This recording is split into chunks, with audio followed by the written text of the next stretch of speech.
Welcome to another quick and dirty review. I'm Joe. I'm Faust. And we're here with Cars 3. Yep, Cars 3. So, first off, I'd like to say on a side note that Cars 2 doesn't exist. Not in my mind. It doesn't seem like they really put out too much involving Cars 2. Like, they didn't really tie this in. Okay, so here's the problem. I'm going to start off having with not seen Cars 2. So here's the problem that I started out. Cars 1 was a really solid, great story, in my opinion. I actually enjoyed it for what it was. I mean, it was still kind of a sports movie. I'm not much for sports movies. It's Paul Newman, Owen Wilson. Yeah. And then you had Larry the Cable Guy and all those kind of people. And But they brought a lot to the table for the first movie. And then they went off the deep end. And Cars 2 was just like, we're going to turn him into James Bond. And Mater's going to be... They turned McQueen into James Bond? Yeah, and Mater. Because Queen gets... What? But leave that alone. This is the Disney sequel problem. We're talking 3 now, but here's 3.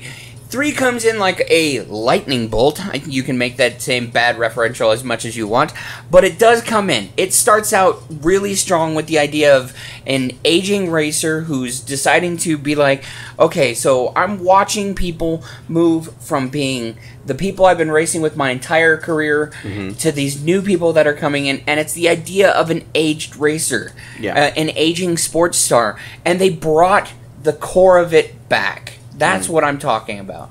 And so I think that this needs to be first said with thank you for not going off the deep end again, and thank you for actually coming back to what Cars was supposed to be. I could probably go ahead with that argument. I could agree with that to a point. At least they didn't try to make it something it wasn't, just to have further expansion of the merchandising or something like that. Right. They went back to what it was about, cars and racing, which seems like the major focus of Cars in this world. And everybody, I'm sure I'm going to get somebody yelling at me about how Cars 2 had racing in it, but because the first point is we're going to stick to Cars 3 in this one from now on. Yeah. Lightning McQueen, as I said, starts out Owen Wilson's character. You've got a brand new person trying to fill into Doc's shoes with Smokey, which is his mentor. I'm not going to give too much away, but it's so we're starting out with him coming in with Chris Cooper coming in as Smokey, which was Doc's mentor, and he's trying to find something. So most people don't know that Paul Newman died, and that was the reason that they had to retire. Rest in peace. Yeah, definitely. Yeah, they had to retire Doc Hudson as a character, and so they do a really good homage to him and kind of make sure that he figures in, and they bring in some footage from the original Cars to kind of like, make sure he still has a part. Right. And so props to that. Thank you for bringing Paul Newman back in, because he was definitely an actor that needs recognition overall. But with this one, it's not spectacular when it comes to the cinematography. Again, it's really just, it is a Disney's kids movie. 100%. It gets the job done in distracting your children, keeping them occupied for 90 minutes, and still delivering a wholesome message that's basically, that is, do well, play well with others, don't hurt other people's feelings, and do your best to be a good person. That's what Disney movies are supposed to have been the key essence of. Okay, so that's his piece. Now, I'm going to say, tempered by the fact that, yes, it is a movie for kids. It is actually it's the third installment in a franchise that was designed around kids and merchandising towards kids and trying to make sure that they send that Disney message. But I will have to point out, just because it's a Disney movie, just because it's a Pixar movie, doesn't mean that they can't do wrong. I'll give you that. The story itself is a paint-by-the-numbers, going-down-the-checklist sports movie. It is everything that you could expect from the minute they started setting it up about McQueen basically being too old to continue racing.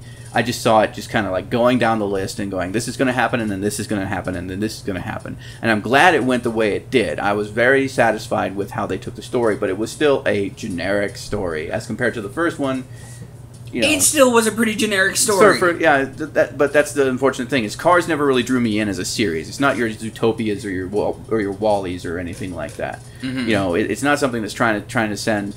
It's trying to send a positive message. It's trying to do that Disney thing. And yes, it is trying to entertain the kids. But if you're saying, is this some big cinematic, muckety-muck thing? No. It's just a kids movie. It is a solid kids movie. Now, the thing that kept on throwing me off throughout the whole thing is the way that they handle the eyes on the cars.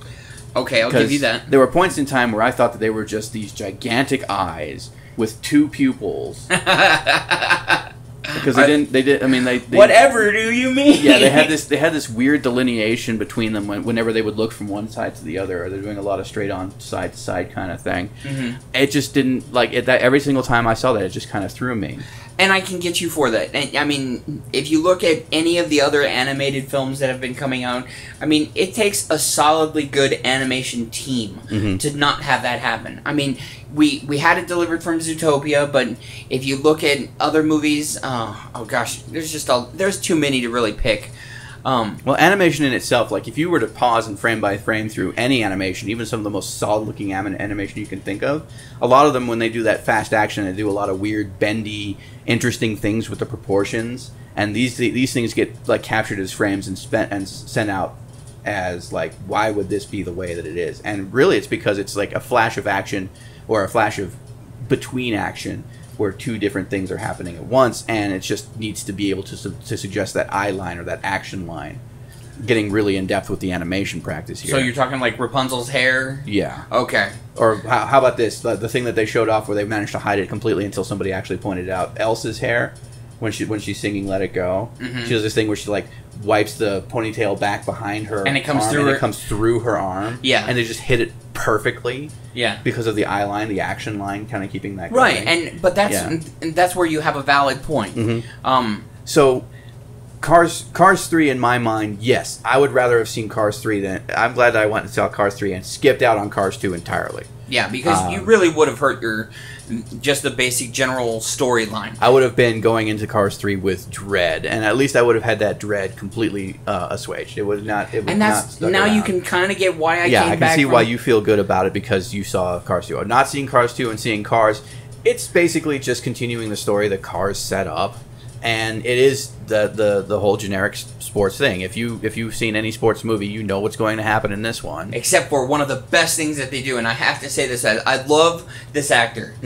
But Nathan Fillion, voice acting lately, has been spot on for villains. Definitely points, if you... I mean, spot on. You need to go see it, if nothing else, you need to go see it for Fillion alone. Yeah, he has such... the articulation in his voice, I mean, I want to meet the man, but... He has this capability of presence whenever he takes on a character, that he goes into that character. It's not... it's not, hey, that's Nathan Fillion. I mean, yeah, and that's the sign of a good voice actor. And there are plenty of good voice actors in this where you kind of go, hey, that's that character, and you can identify that the person behind the character if you listen enough. Right. But you can tell like Mater was definitely written around Larry the Cable Guy. So yeah, you can tell that's Larry the Cable Guy. I'm not going to do the tagline. Don't do it. I'm not going to do the tagline. Don't do it. Okay. Get her done. That was quick and dirty reviews for Cars 3. It's over now. Like, remember to like, comment, and subscribe. Upvote, rate, review. Check us out. Check out our other stuff. Look at the playlist and everything. Just to really torture this man, get to 1,500 comments. We'll go see My Little Pony, the movie. But that's the only movie we have on our list of things we will not see unless you make us. Yeah, if you want to see our take on something old or new, let us know down in the comments. If we get up to 1,500 comments on a single video, we will go see My Little Pony the movie. I've already seen the vinyl for it. Yeah. Vinyl? Yes, the vinyl music. Help me. See you guys next time. Bye. They bring a lot of strong characters to the screen. This is a self-referential movie. They are fully aware during the whole thing. It does bring in the essence of where Baywatch originally started. Baywatch was one of those canned overall movies where